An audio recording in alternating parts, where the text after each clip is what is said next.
Being freelance is hard. I think one thing that you've got to learn and realize in general about work and whatever you're doing, no matter what it is in this world, everything sort of comes down to people and your relationships with people, your sort of social and emotional intelligence. Even if you think that things like, I don't know, being an artist, or if you're, I don't know, a creative person, or you've got a business idea or whatever, no matter how you think it should play out, no matter the situation, whether you think this opportunity or this commission that's come your way is good or bad or whatever, at the end of the day, it still just comes down to you and your relationship with one other person or a group of people or a company.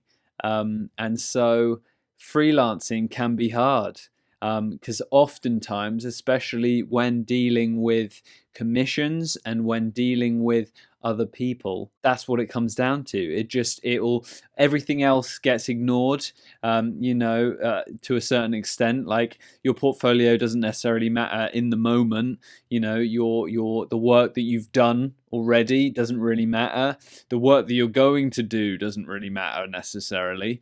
In that very moment of commissioning, it's all just comes down to you talking to someone else. So it can be strange, especially when you add on the veneer of the online world, add on the layers of the modern world of connectivity, where everyone's connected, everyone's spewing their thoughts. I'm doing this, but also, and on another level, I'm behind the scenes, I'm trying to get commissions, I'm working, I'm not necessarily keeping things, showing everything. It's a tricky one, it's a weird one. It's almost like the rules for making connections have changed, and then we're all struggling to deal with it. We're all trying to carry on with our businesses, being freelance and working. And I feel like sometimes it's to the detriment. I mean, an example is that in the past couple of weeks, I've had about, not too many, but I've had like maybe about 10 proposals for commissions, which is cool. Feel free to ask me. But I would say 9 out of 10 of them are just from people who are just sort of whimsically interested. They've seen my stuff and they've just thought, oh, I'll just shoot them an email. I've got this project idea. I'm a musician. I've made this video or I've made this song and I want this art. I've just seen this art and I've just seen it now, and now I want it. So I'm going to just email this person. It's very strange to me. My brain doesn't really work like that. But I fully understand that people are out there making projects, wanting to commission people. Totally get it. I am one of these people that wants to be commissioned, but it's very strange how most of the time what happens is someone just messages me.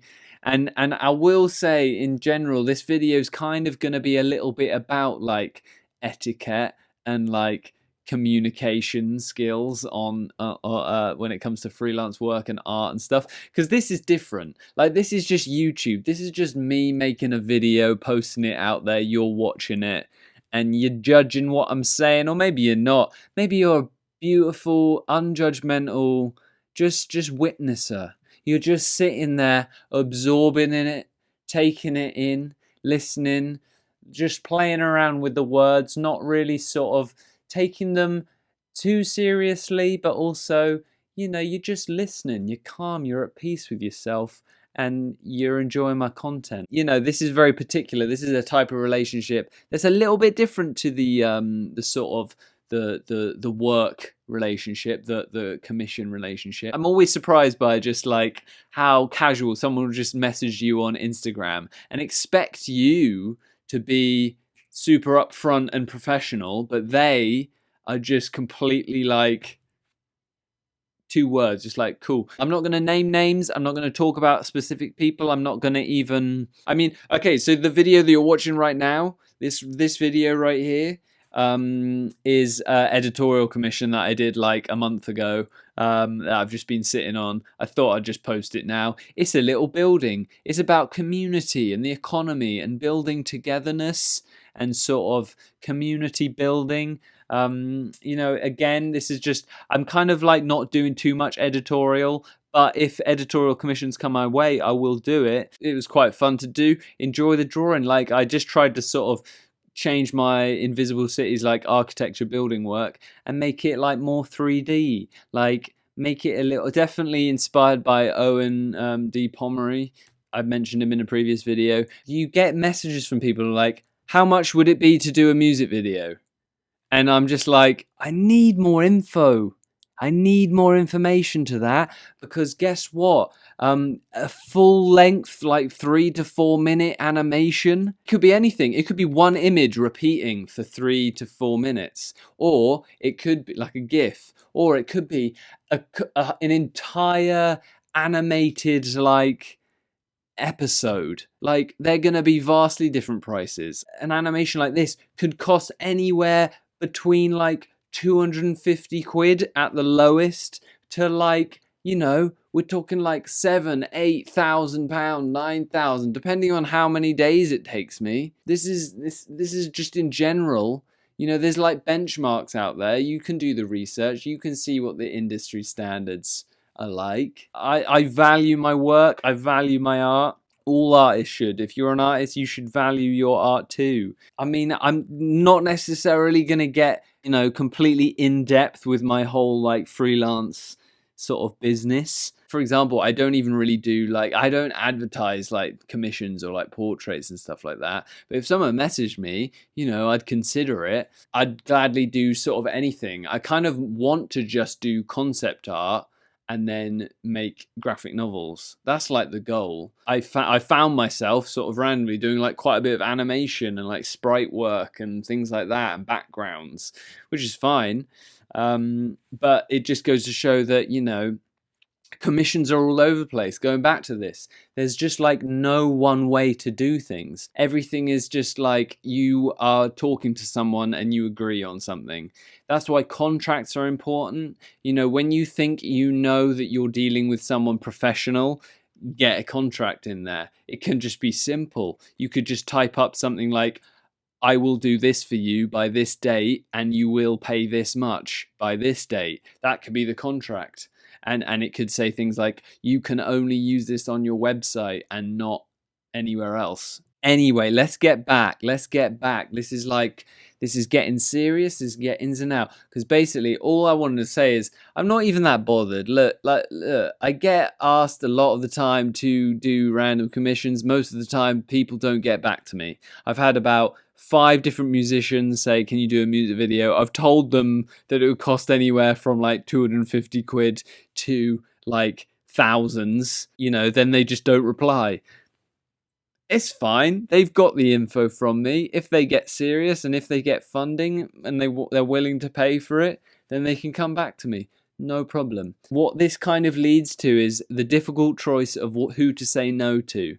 Because at that sort of stage, I'm just sort of giving information to people. I'm just saying, this is how much it would be, here you go. Basically, where I'm trying to get round to is I just sort of wanted to briefly touch upon a little situation that I've gone through the past like couple of weeks, where I accepted a commission and we had a chat, email back and forth. He wanted a phone call, fine.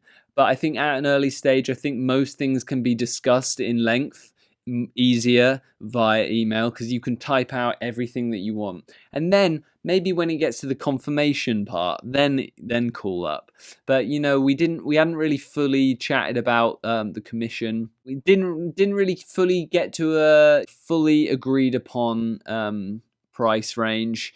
He had agreed to pay my day rate, but wasn't too keen on royalties, and that's when it gets scary, because if you don't have an agent, if you don't have sort of connections with people who are in like the video game, you're on your own. It can be scary. I mean, I basically had to weigh up the choice between just getting paid my day rate for a set amount of days to do some work, or to sort of try and argue my case that this specific commission deserved more, because I would be playing such a sort of huge role in that. Like, I am the only artist. I'm creating art for an entire app game.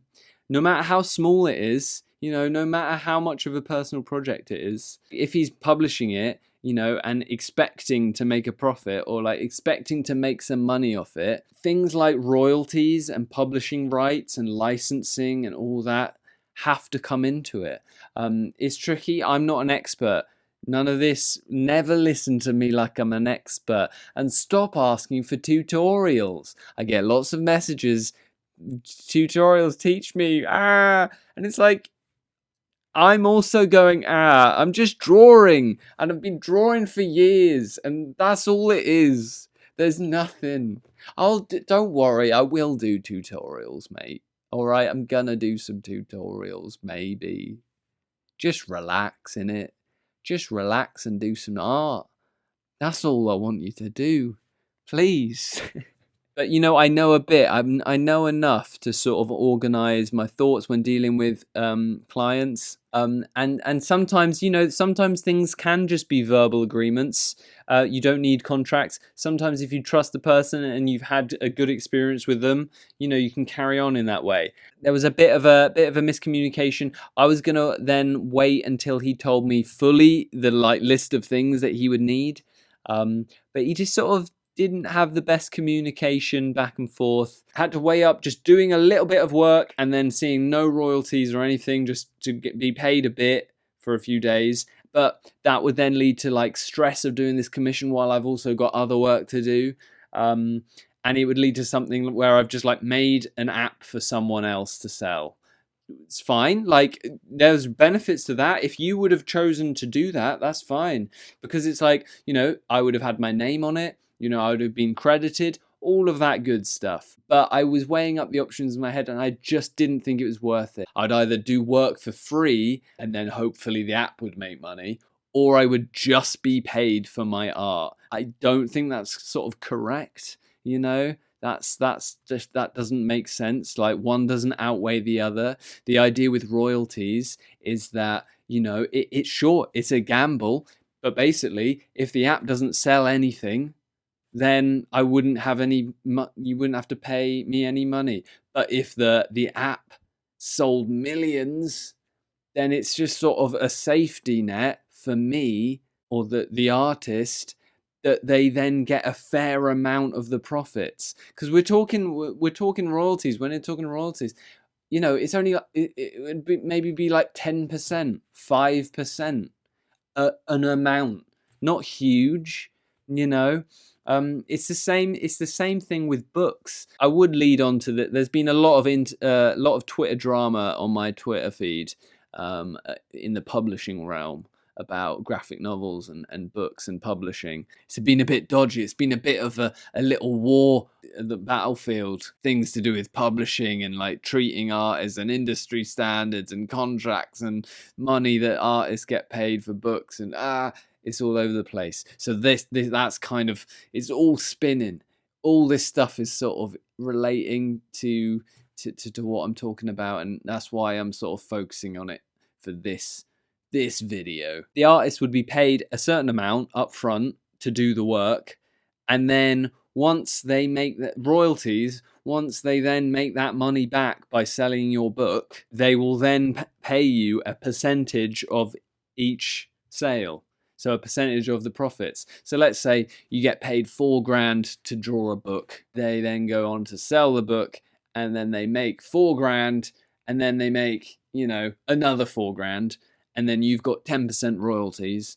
You will get 10% of that additional $4,000. And that's how royalties work. And it's kind of fair, because the publisher is sort of putting in the money to pay you for your work, for your time, which is completely fair enough. They're gambling on you, sure. They're gambling that you're gonna sell some books, okay? That's the agreement. But you're still doing work, so you deserve to be paid.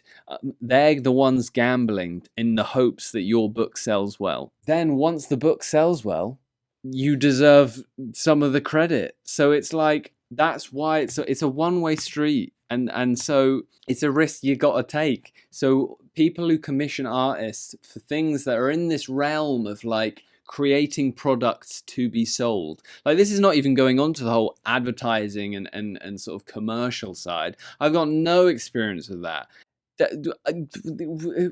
Was that useful? That was a ramble, wasn't it? Long story short is that I had to say no to some work, and it felt kind of shit because I was like, I'm just saying no to money. But then, I thought to myself, I'm already doing a game project with a really nice guy that I could just ask for more work from if I wanted to. I've just had a message from someone else that I was doing another local project with, and I'm getting like mini commissions. Like I've done this random little intro for a YouTuber. That's the end of my story. Freelancing's weird. Jobs are weird. This is a little editorial thing about community and the economy, and taking back the economy to work for people working together. And that's it. That's the topic for today, children. I hope you learned something. If you didn't, I would understand that too, because I don't think I learned much making this. Just remember, like, we're all just people on a rock in space. Business and money don't fucking matter. Watch the Midnight Gospel. Take a moment to be a bit mindful of stuff. Of your body and your surroundings, and realize what's important, and then you can go forth into the world and take in the present moment. It's gonna be all right.